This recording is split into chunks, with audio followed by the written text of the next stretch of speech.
الحمد لله وحده والصلاة والسلام على من لا نبي بعده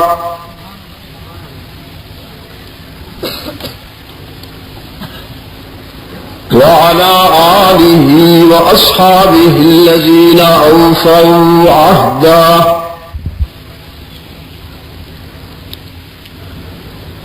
الذين هم مفاتيح الرحمة ومصابيح الغرر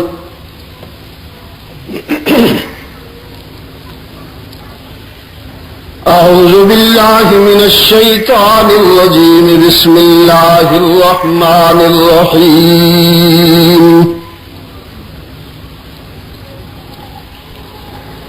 إن هذا القرآن يهدي للتي هي أقوم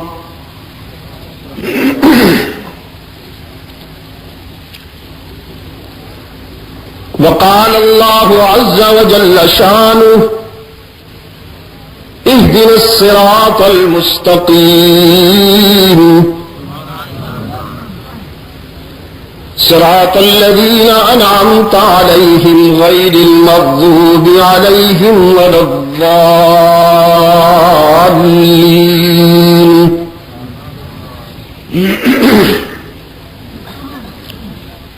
صدق الله مولانا العظيم.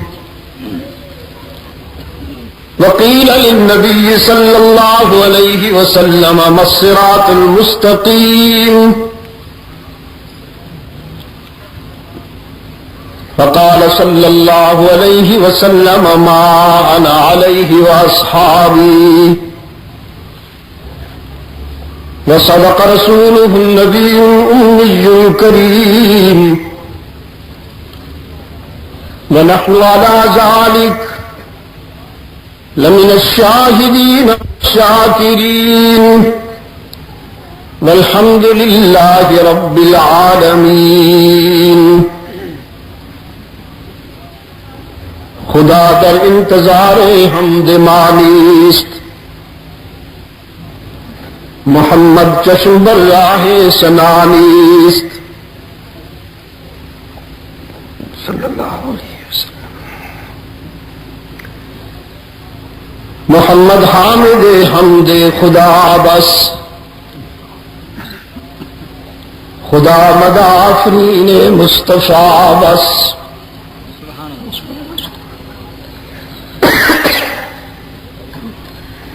محمد است میخواهم خدا را، خدایا است حب مصطفیٰ را. اللهم صل على محمد وعلى آل محمد كما صليت على إبراهيم وعلى آل إبراهيم إنك حميد مجيد. اللهم بارك على محمد وعلى آل محمد كما باركت على إبراهيم وعلى آل إبراهيم إنك حميد مجيد.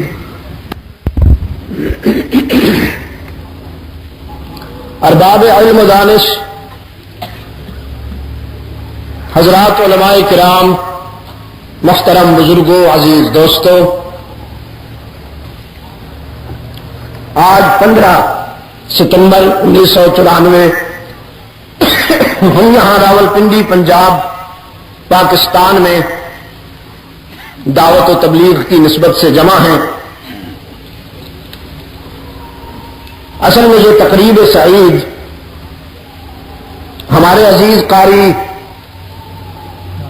محبوب الرحمان سلمہ کے درس قرآن کے تکمیل کے سلسلہ میں ترتیب دی گئی.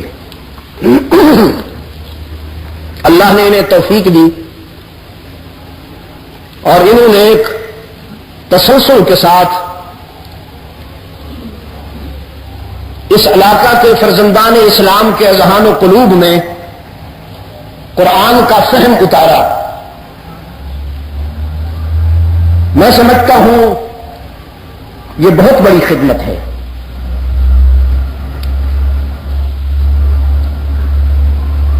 اور جن جن مقامات پر رشد و ہدایت کا یہ چراغ روشن ہے. اللہ ان تمام مراکز کو ترقی اور فروغ اور اپنے فضل کے مطابق کامیابی عطا فرمائے.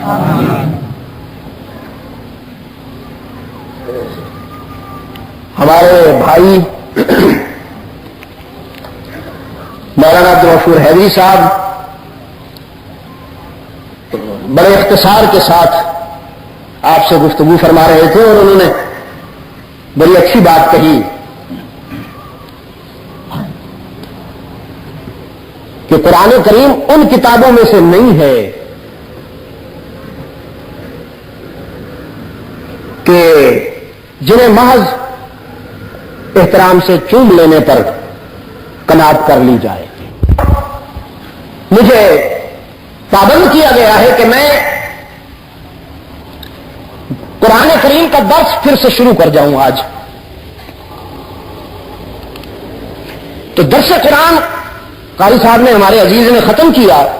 اب میں آج شروع کر رہا ہوں. ترتیب کے لحاظ سے پہلی سورت ہے سورہ فاتحہ. نزول کے اعتبار سے نہیں، ترتیب کے اعتبار سے. کل 7 آیتوں پر مشتمل ہے یہ سورت. کل 7 آیتیں.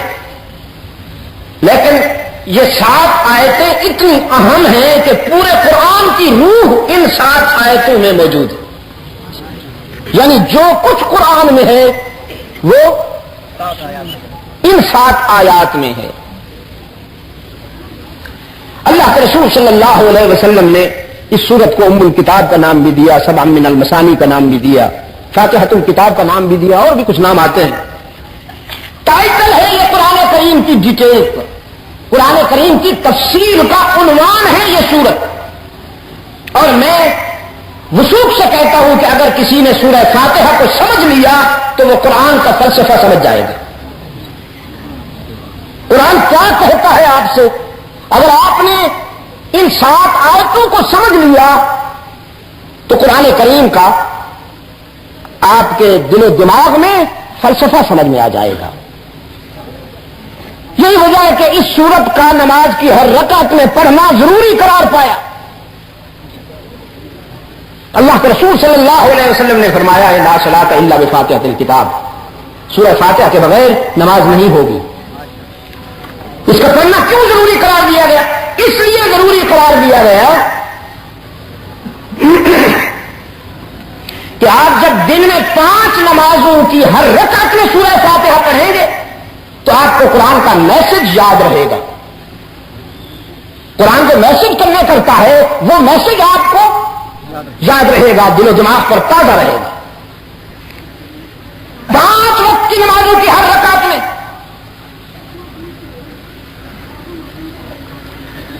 اہدنا الصراط المستقیم ڈیمانڈ ہے، تقاضا ہے، درخواست ہے، مطالبہ ہے. اس سے پہلی کیا جو آتے ہیں الحمدللہ رب العالمین الرحمن الرحیم مالک یوم الدین ایاک نعبد و ایاک نستعین. کتنی؟ 4. یہ تمہید ہے، بیسمنٹ.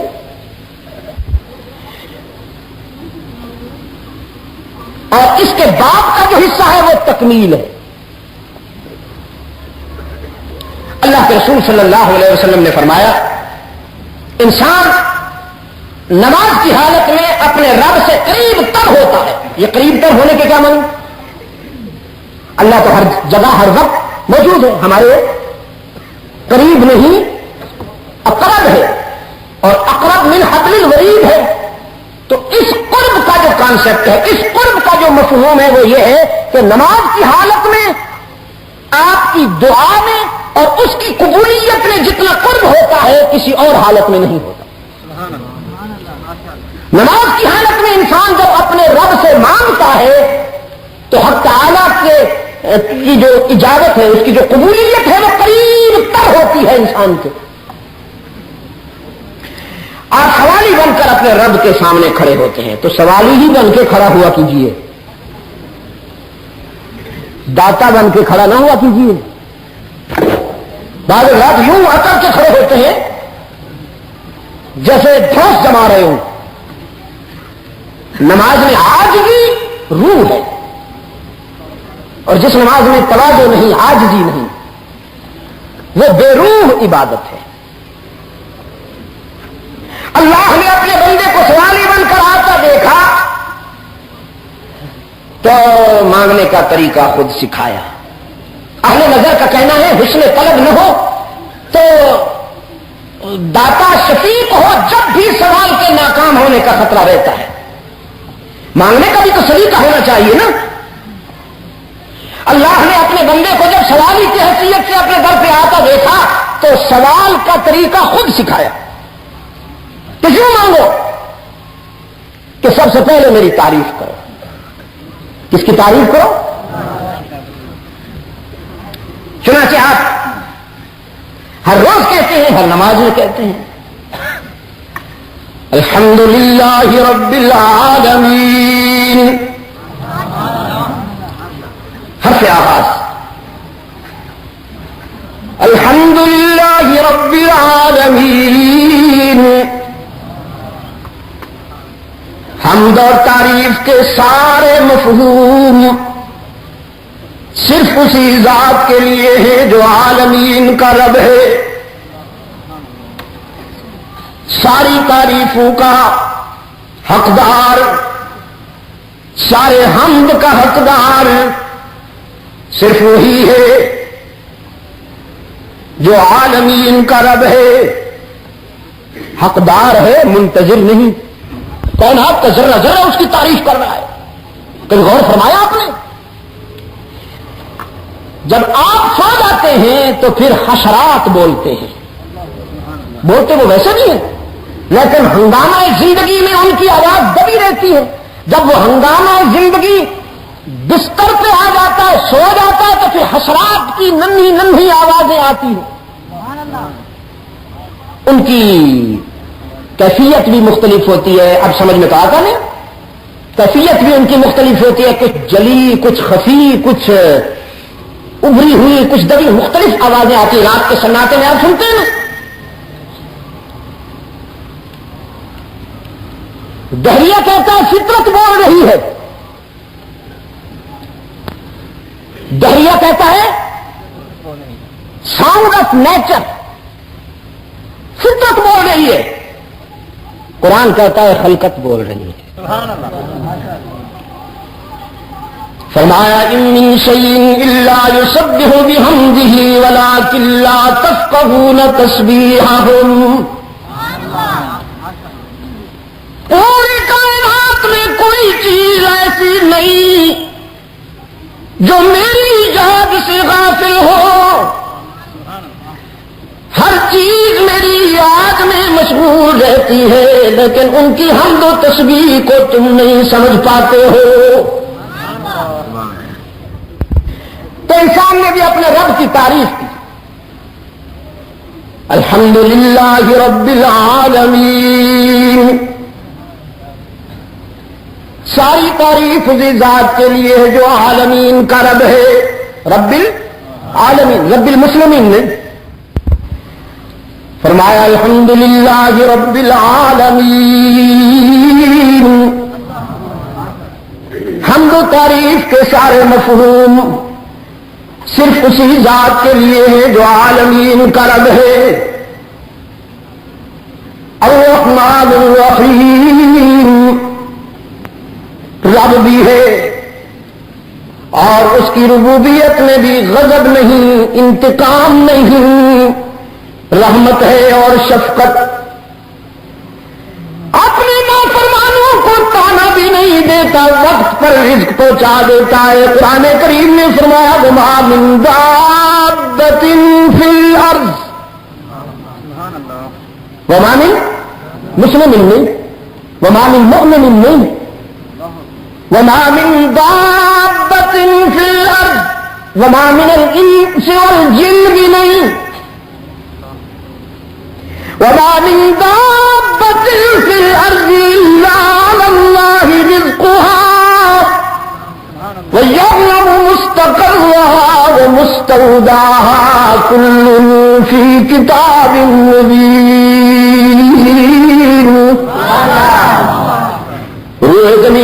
کوئی ایک بھی ذی روح ایسا نہیں، روئے زمین پر کوئی ایک بھی زندہ ایسا نہیں،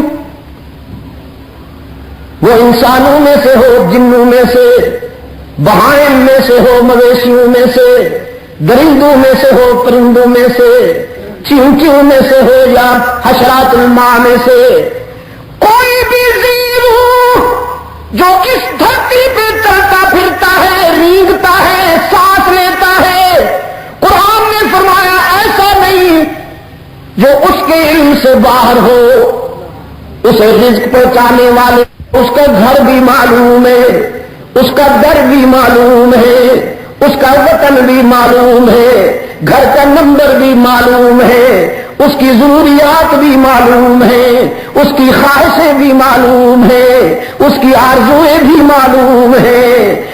کوئی دنیا میں اس کا قریب سے قریب دوست بھی جو بات نہیں مانتا، رب العالمین اس کی باتیں مانتا ہے اور عطا کرتا ہے۔ فرمایا مالک یوم الدین، پہلے کیا کہا؟ الحمدللہ رب العالمین، ساری تعریف اس ذات کے لیے ہے جو عالمین کا رب ہے۔ الرحمن الرحیم، رحمان اور رحیم ہے۔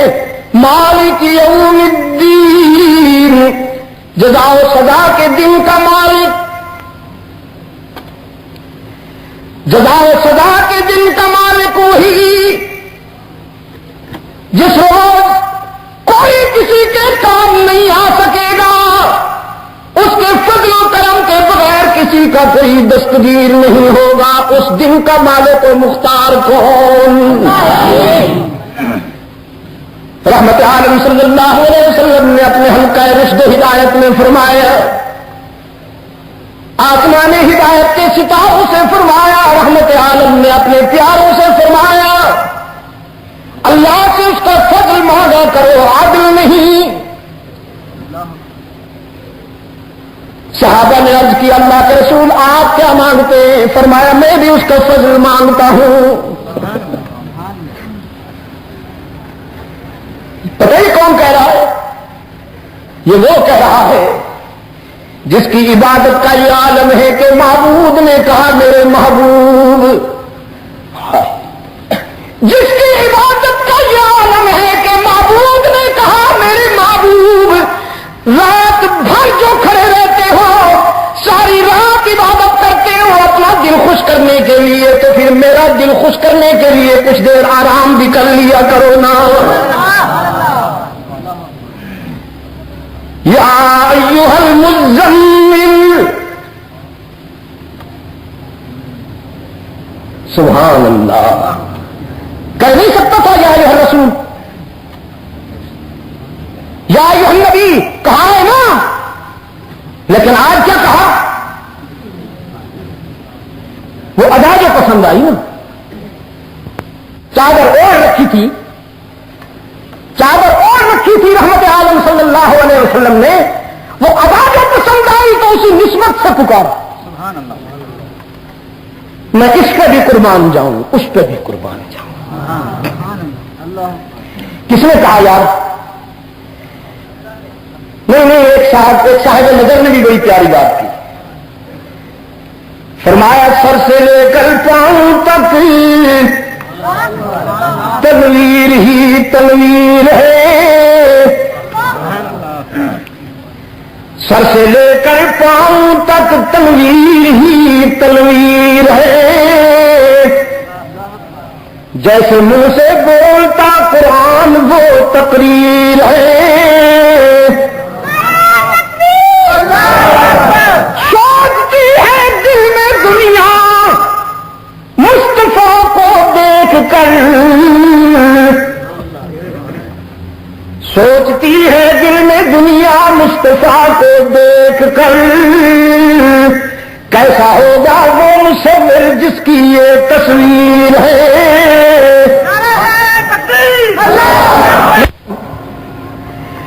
فرمایا یا ایھا المزمل،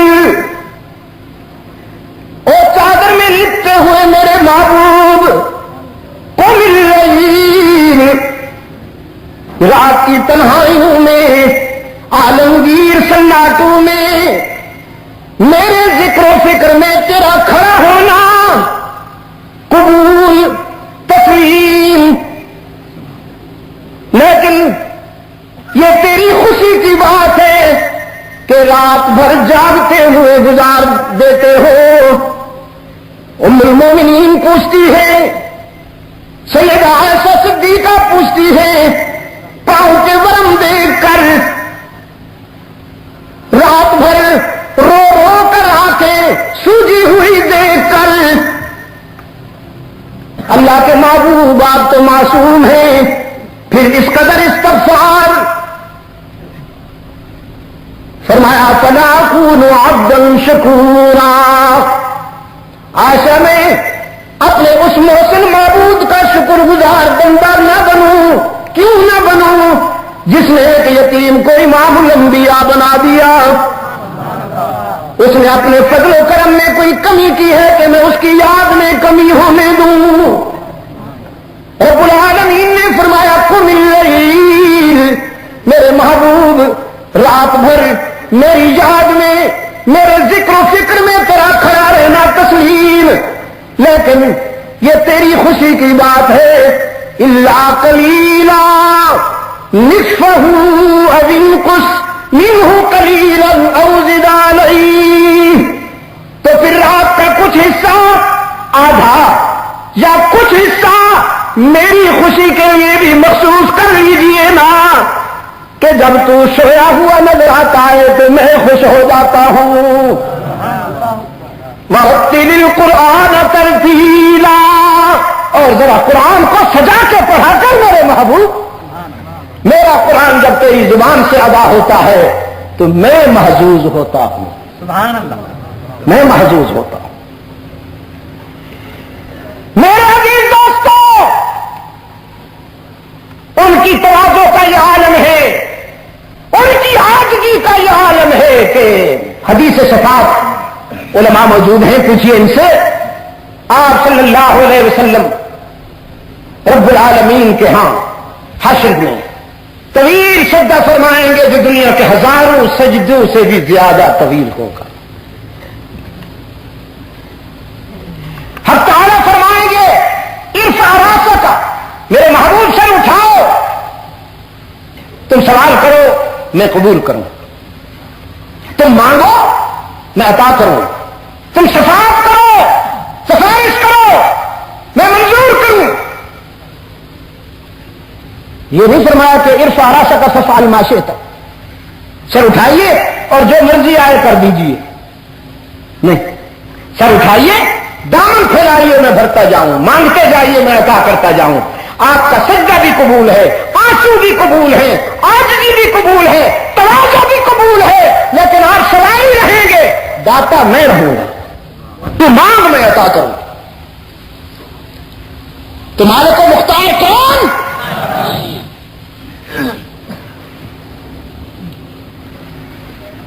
برا ہو مہنگائی کا یار، توبہ، میری قوم کی آواز چھین لی۔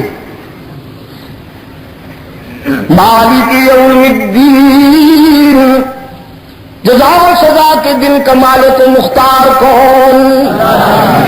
ایاک نعبد، یہ بڑا نازک وعدہ کرتا ہے سوالی۔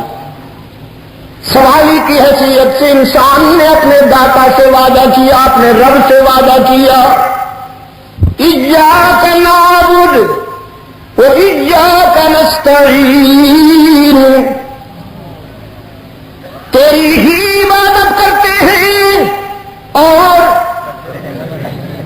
الحمدللہ کرتے رہیں گے، وَإِيَّاكَ نَسْتَعِينُ، تجھ سے ہی مدد مانگتے ہیں اور مانگتے رہیں گے۔ دونوں زمانے ہوتے ہیں مضارع میں، حال بھی، استقبال بھی، پریزنٹ بھی، فیوچر بھی۔ کلام فطرت ہے نا قرآن کریم، تو ایسا تو نہیں کہ مسجد میں اللہ سے مدد اور مسجد سے باہر کوئی بڑے صاحب کی قبر نظر آئی تو وہاں جھک گئے، کوئی جھنڈی نظر آئی تو اس کے آگے دامن پھیلا لیا.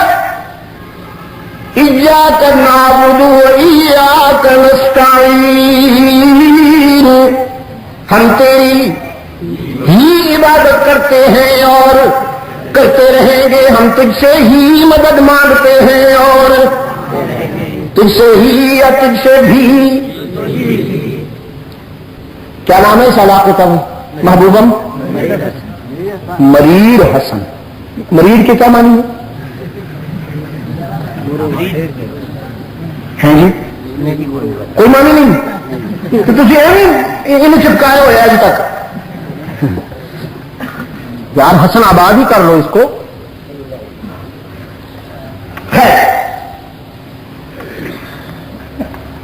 اچھے نام رکھو اپنے علاقوں کے، اپنے شاپس کے، اپنے جو نسبتیں ہیں، جن نسبتوں سے ہمارا ماضی چمک رہا ہے ان نسبتوں کو اپنائیے نا. وہ دھوتی باندھنے والے اور دال کھانے والے چلے گئے، جو نسبتیں چھوڑ گئے ابھی تک وہ ہم پر مسلط ہیں. ہاں، انسان کی جبین کی عاجزیوں کے لیے سچا مسجود کون. بڑا خاص وقت شروع ہے راولپنڈی کے روشن ضمیروں. اس وقت میں یہ ریکارڈ کرا دو. ایک تو یہ آپ کی ٹیپیں ریکارڈ کر رہی ہیں نا، فطرت کے ٹیپ ریکارڈر میں اس کو ریکارڈ کرا دو. ہماری جبین کی عاجزیوں کے لیے سچا مسجود کون. ایاک نعبد و ایاک نستعین. معبود کون، مسجود کون؟ یا اللہ بھی. دیکھ لو میرے بچے کی آواز آپ سب سے اونچی ہے. ہماری جبین کی نیاز مندیوں کے لیے سچا مسجود. سینے سے، ضمیر سے، معدے سے نہیں، ضرب لگائیے نا ذرا، تاکہ بھی کے بیماروں کو بھی اللہ شفا کاملہ عطا فرمائے. جو کہتے ہیں اللہ بھی اور اس کے پیارے بھی. اللہ کے پیارے تو میرے نور نظر ہیں، اللہ کے پیارے تو میری متاع قلب و جگر ہیں. میں ان کی خاک پاک کو بھی میری متاع قلب و جگر ہیں. میں ان کی خاک پاک کو بھی عقیدت کا سرما بنا کر آنکھوں میں ڈال لوں، لیکن سجدہ کس کے لیے؟ ہماری جبین کی عاجزیوں کے لیے سچا مسجود کون. یہی نے ضرب لگایا کیجیے راولپنڈی والوں. عجم بیمار ہو گیا اور سچ کہتا ہوں جب تک اللہ کی توحید میں وفا نہیں کرو گے تمہاری ڈگری نہیں بنے گی. نہیں بنے گی تمہاری ڈگری جب تک اللہ کی توحید میں وفا نہیں کرو گے. مخلص رہو گے، منگتا رہو گے، کبھی امریکہ کے سامنے، کبھی جاپان کے سامنے، کبھی جرمنی کے سامنے دامن پھیلائے رکھو گے جب تک اس کی توحید میں وفا نہیں کرو گے.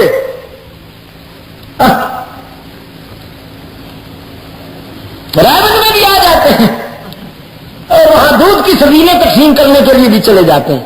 معشوق من بشیوائے ہر قسم و فکست. معشوق من بشیوائے ہر قسم و فکست. میرے صاحب نے دیکھا نا کہ ہر جائی معشوق کو، اس کے ساتھ بھی ہے ادھر بھی ہے.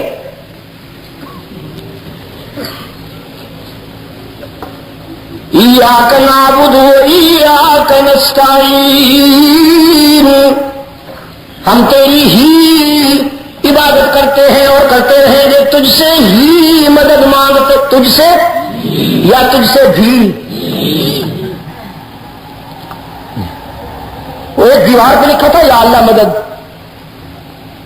کراچی میں ایک صاحب ہے انہوں نے لکھ دیا نیچے یا رسول مدد. ایک اور صاحب ہے انہوں نے لکھ دیا یا علی مدد. ایک اور صاحب آئے لکھ دیا یا غوث اعظم مدد. اسلام تو یہاں مذاق ہے نا، جس کے جی میں آئے وہ کرتا جائے، کوئی پوچھنے والا نہیں.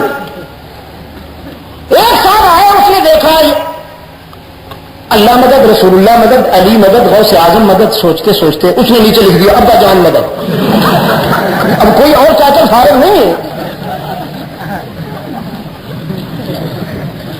فما ظنكم برب العالمین. قرآن پوچھتا ہے تم نے اللہ کے حق میں جو بندوں کو شریک کر لیا تو اللہ کے لیے کیا چھوڑا؟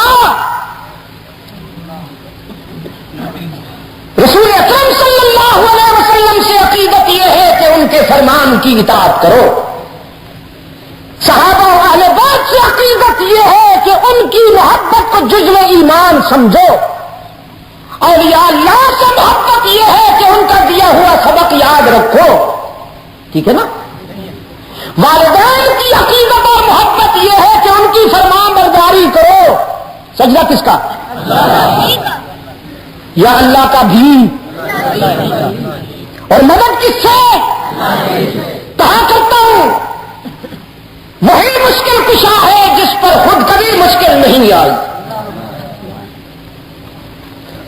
اور جس پر مشکل آئی وہ مشکل کشا نہیں ہو سکتا. ہمارے ایک روشن ضمیر عارف گزرے ہیں.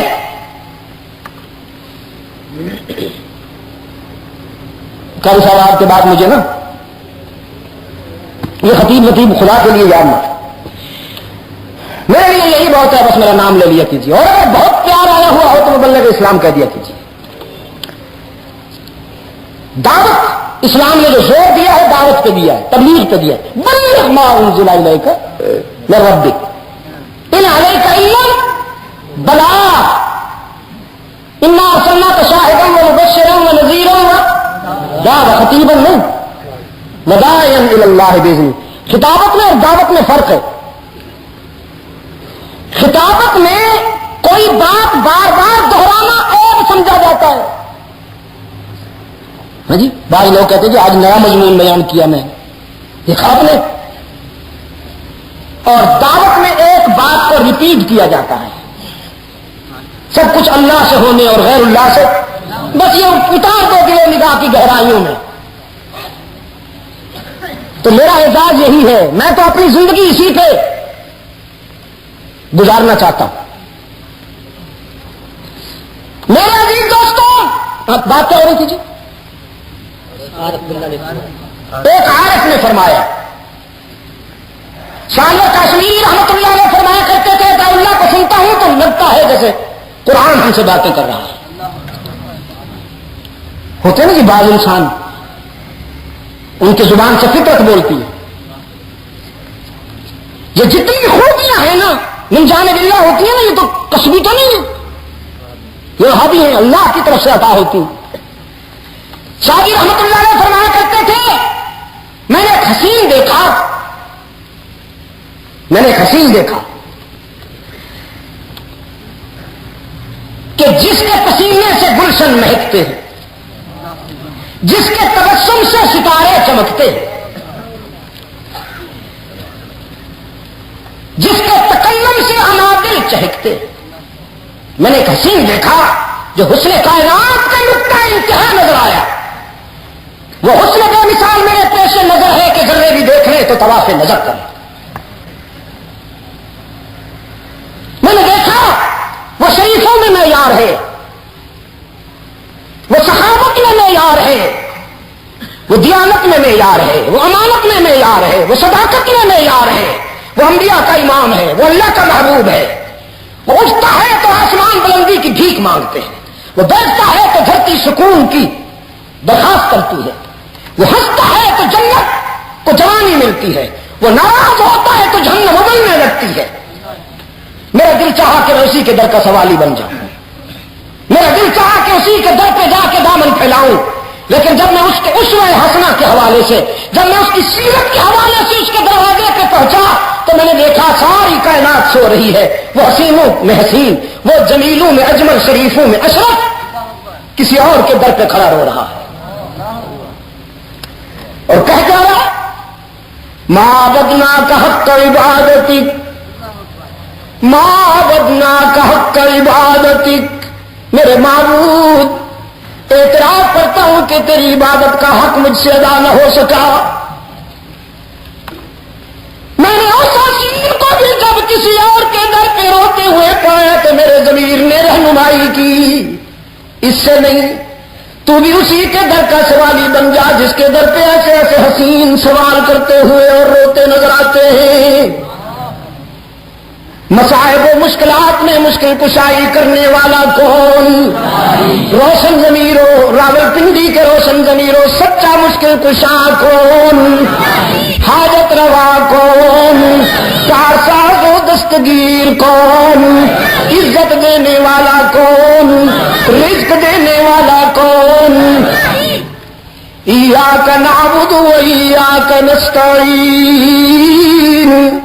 تمہید مکمل ہو گئی، وعدہ بھی ہو گیا، اس کی رحمت متوجہ ہوئی، اب وقت آ گیا تھا کہ دامن پھیلایا جائے۔ مانگنے والے نے دامن پھیلایا، مانگنے والے نے سوال کیا اہدنا الصراط المستقیم۔ جائیدادیں نہیں مانگی، محلات نہیں مانگے، وزارت نہیں مانگی، صدارت نہیں مانگی، کیا مانگا؟ صراط المستقیم، صراط مستقیم عطا کر۔ اس کے دشمن کو پتہ چلا، وہ جو دشمن ہوتا ہے نا، چور چور جب گھر میں اترتا ہے تو پھر وہ قیمتی چیز ڈھونڈتا ہے، برتن نہیں اٹھاتا، بستر نہیں اٹھاتا، سونا تلاش کرتا ہے۔ چور بن کر جب ابلیس مومن کے گھر آیا، لَأَقْعُدَنَّ لَهُمْ صِرَاطَكَ الْمُسْتَقِيمَ، اس نے بھی اعلان کیا میں یہی دولت لوٹوں گا، صراط مستقیم پر تیرے بندوں کو نہیں چلنے دوں گا۔ لَآتِيَنَّهُمْ مِنْ بَيْنِ أَيْدِيهِمْ وَمِنْ خَلْفِهِمْ وَعَنْ أَيْمَانِهِمْ وَعَنْ شَمَائِلِهِمْ، سامنے سے، عقب سے، دائیں بائیں سے، ہر طرف سے حملہ کروں گا، کوشش کروں گا کہ صراط مستقیم سے ہٹا دوں۔ اگر میری کوشش کامیاب ہوئی، وَلَا تَجِدُ أَكْثَرَهُمْ شَاكِرِينَ، نمک حرام بنا دوں گا انہیں، تیری زمین پر رہیں گے، تیرے کرم سے جیئیں گے، تیری ہواؤں سے سانس لیں گے، لیکن دامن دوسروں کے آگے پھیلائیں گے۔ اب میں نے قرآن کریم سے پوچھا یہ صراط مستقیم ہے کیا؟ اس کی اتنی جو قیمت ہوئی کہ بندے کو اللہ نے سکھایا مجھ سے یہی مانگ، اس کی قیمت کیا ہے؟ قرآن کریم نے اطلاع دی، فرمایا ان ھذا صراطی مستقیما، اگر مجھ تک پہنچنا ہے تو صراط مستقیم پر آ جاؤ۔ وہ اللہ تک پہنچنے کے لیے صراط مستقیم ہی وہ شاہراہ صداقت ہے کہ جس پر چل کر ہم اللہ کو پا سکتے ہیں۔ پھر میں نے قرآن کریم سے پوچھا کوئی اور، قرآن کریم نے ایک اور جگہ بتایا ان ابراہیم کان امۃ قانتا للہ حنیفا ولم یکن من المشرکین شاکرا لانعمہ اجتباہ وہداہ الی صراط مستقیم۔ ابراہیم اپنے قول و عمل کے لحاظ سے اتنا جامع ہے کہ پوری امت جیسی مرکزیت کا حامل ہے۔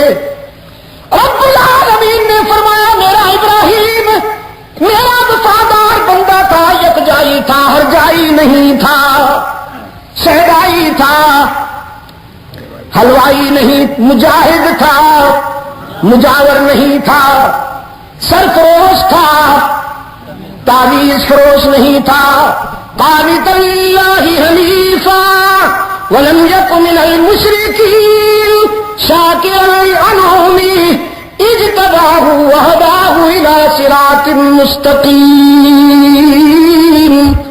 ہم نے انہیں اپنی دوستی کے لیے چن لیا اور صراط مستقیم پر لگا دیا۔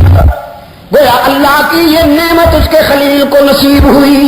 ایک اور جگہ قرآن کریم نے بتایا یاسین والقرآن الحکیم انک لمن المرسلین علی صراط مستقیم۔ اپنے محبوب کو بھی اللہ نے صراط مستقیم کی رہنمائی فرمائی،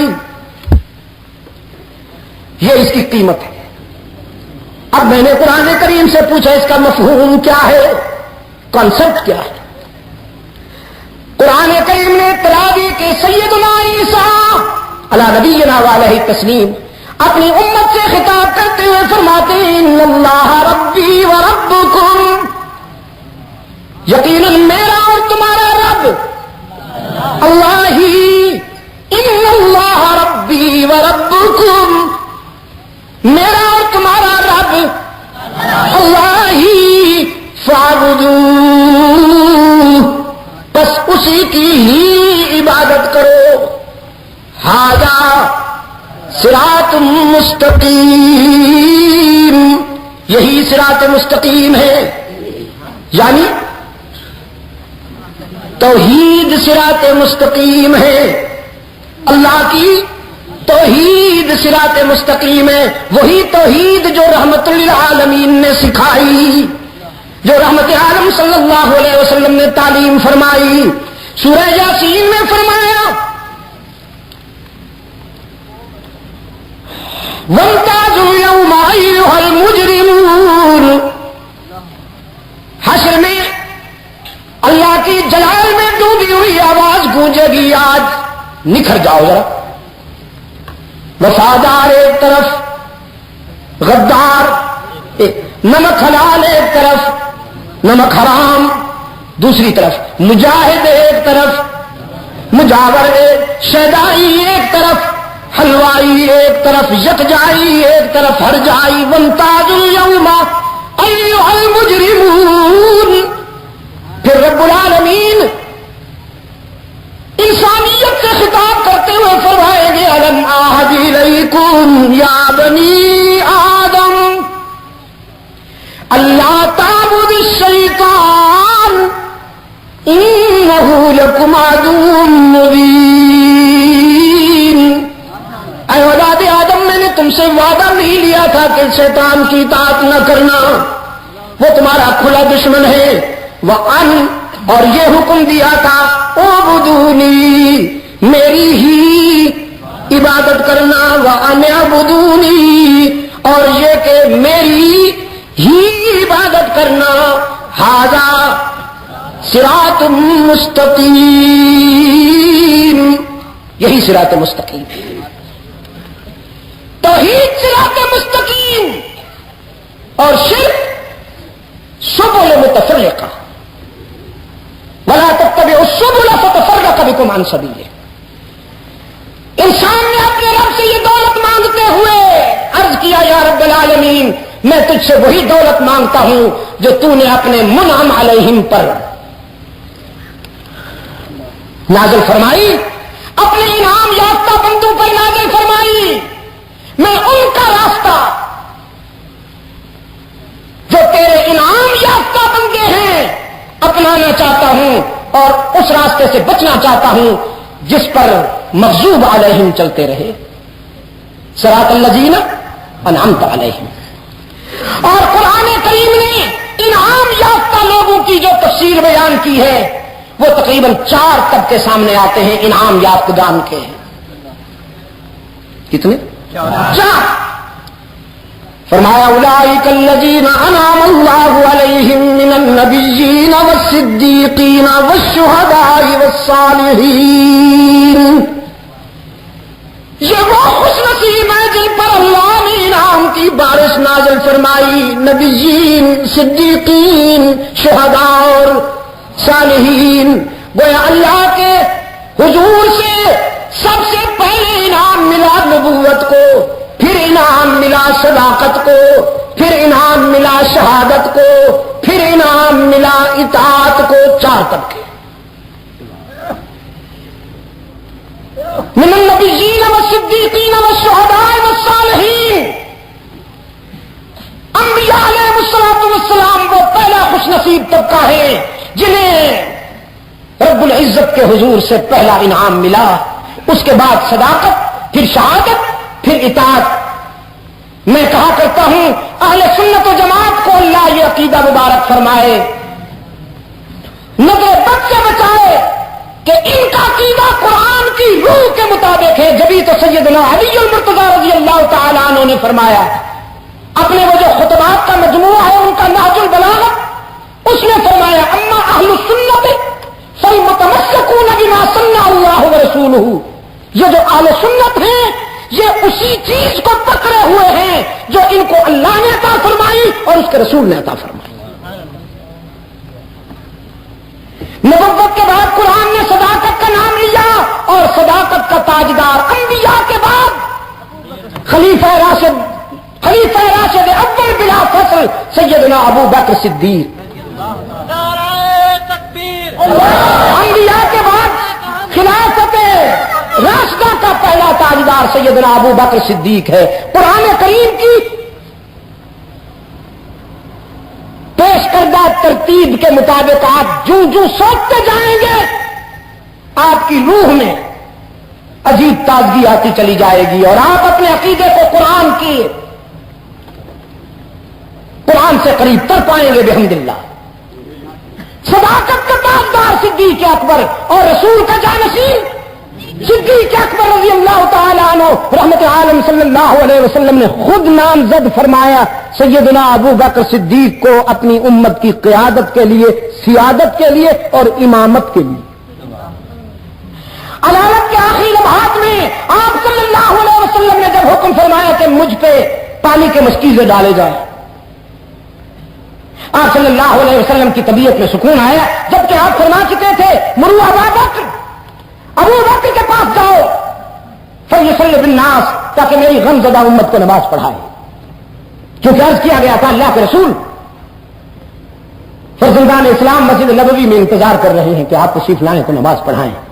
آپ صلی اللہ علیہ وسلم نے فرمایا میرے یار غار سے کہو نماز پڑھائے۔ بیٹی عرض کرتی اللہ کے رسول آپ جانتے ہیں ابو بکر کون ہے؟ آپ کے مسلح پہ کھڑے ہونا اس کے بس میں کہاں ہے؟ وہ تو آپ کا عاشق صادق ہے، آپ کی جگہ مسلح پہ کھڑے ہونا ان کے بس کی بات نہیں۔ اللہ کے رسول کسی اور کا نام لیجیے۔ حدیث کے جو الفاظ ہیں میں دہراتے ہوئے بھی کانپ رہا۔ آپ صلی اللہ علیہ وسلم نے فرمایا تم یوسف وادی میں ہو نا، چپ رہو۔ سیدنا عائشہ سے تو یہ کہہ دیا کہ تم چپ رہو، پھر متانت کے ساتھ صحابہ کی طرف دیکھ کے فرمایا جاؤ میرے ابو بکر سے کہو میری امت کو نماز پڑھائے۔ نبی کا لہجہ بتا رہا ہے، آپ سے فیصلہ چاہتا ہوں، پیغمبر کا اسلوب بیان بتا رہا ہے، طرز تکلم بتا رہا ہے کہ یہ فیصلہ نبی کا نہیں، اللہ کا نبی تو ترجمانی کر رہا ہے، اللہ کے فیصلے کی ترجمانی کر رہا ہے پیغمبر تو، وہ جس کے ابرو میں بھی اس وقت تک حرکت نہیں آتی جب تک وہ نہ چاہے، وہ جس کا نطق بھی حرکت نہیں کرتا جب تک اللہ نہ چاہے۔ رحمت عالم نے اپنے انداز بیان سے واضح کر دیا کہ میں جو کچھ کہہ رہا ہوں وہ مشیت عزیزی ہے، وہ میرے رب کا فیصلہ ہے۔ صدیق اکبر رضی اللہ تعالیٰ عنہ کو اللہ کے رسول صلی اللہ علیہ وسلم کا حکم پہنچا، تعمیر ارشاد نبوی میں صدیق اکبر مسلح پہ آئے اور آپ صلی اللہ علیہ وسلم کی طبیعت میں راحت آ گئی، سکون آ گیا، تو فرمایا میں بھی چلوں گا۔ اب دیکھیے یہ سب اس کے حکمت کے مطابق ہو رہا ہے، یہ جو پروسیس ہے یہ سب اس کی حکمت کے مطابق ہو رہے ہیں۔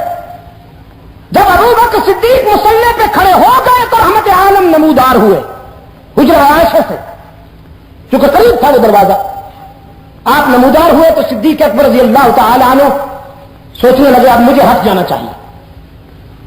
اللہ کے رسول صلی اللہ علیہ وسلم کی آمد اس طرح ہے کہ ایک ہاتھ حضرت عباس ابن عبد المطلب کے کندھے پر اور دوسرا ہاتھ سیدنا علی ابن ابی طالب کے کندھے پر، وہ ایک چچا کے ہاتھ دوست پر اور ایک ہاتھ چچا بھائی کے دوست پر رکھ کے دو ہاشمی چشم چراغ اللہ کے رسول صلی اللہ علیہ وسلم کی رفاقت میں آتے ہیں۔ جب قریب آئے تو صدیق اکبر پیچھے ہٹنے لگے۔ رحمت عالم صلی اللہ علیہ وسلم نے صدیق اکبر کے کندھے پہ ہاتھ رکھ کے فرمایا علیک یا ابا بکر، نہیں ابو بکر میں تجھے ہٹانے نہیں آیا، ٹکانے آیا ہوں، تاکہ کل کوئی یہ نہ کہہ سکے کہ ابو بکر نے جبرن رسول کے مسلح پہ قبضہ کر لیا تھا۔ میں دنیا پر یہ واضح کرنے آیا ہوں کہ ابو بکر میرا مقتدی ہے اور ساری امت ابو بکر کی مقتدی ہے۔ میں ابو بکر کا امام ہوں اور ابو بکر میری امت کا امام ہے رضی اللہ تعالی عنہ.